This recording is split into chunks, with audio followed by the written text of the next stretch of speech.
Have you ever responded to someone during a conversation by just carelessly saying, "Yeah, I am going to hell"? Or maybe you said it to your friend, you said, "You are definitely going to hell for that thought."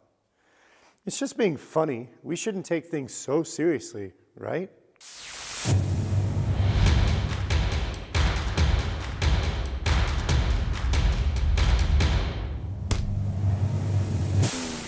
Hey guys, I am Aaron with the Stint Leadership Team.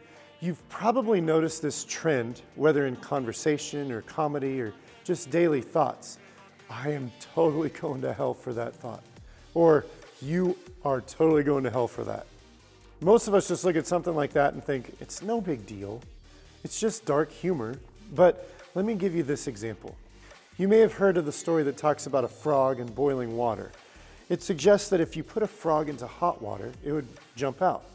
But if you put the frog into room temperature water and slowly allow the water to boil, it wouldn't realize that it was being cooked to death. Now, the concept of this example perfectly illustrates my point. See, we can tend to overlook small, slow, subtle changes. Just like the frog, though, we have become more and more numb to sin and hell because of the things that are happening around us and that are becoming more and more acceptable, because in some cases, we as believers are allowing or even joining in with the numbing of our souls to these realities.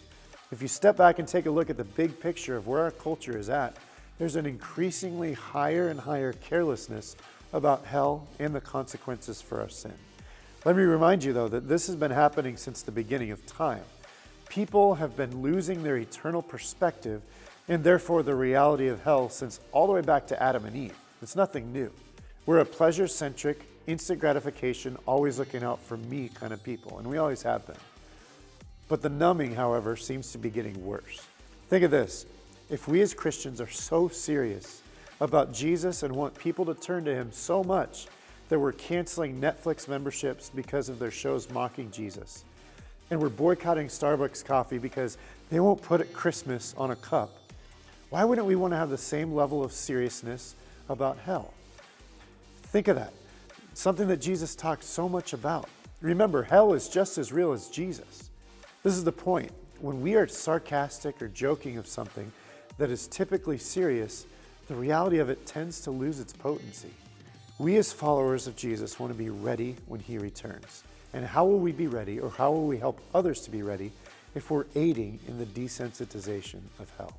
Matthew 24:44 says, "You also must be ready all the time, for the Son of Man will come when least expected." It's been said that if Satan can't make you disobey, he'll make you apathetic. The last thing I'll say is this: if we diminish or lessen the reality of and disparity of hell, it naturally diminishes the reality and incredibly amazing place that heaven is. If the bad isn't so bad, then what makes the good any better? I want to challenge all of us, myself included, first, to keep our eyes and our minds on the things of heaven. And second, remember the realities that are heaven and hell. If you guys have any other questions, if you want to talk about this, if you have any thoughts, please let us know in the comments. We would love to talk with you about them. Thanks so much, guys.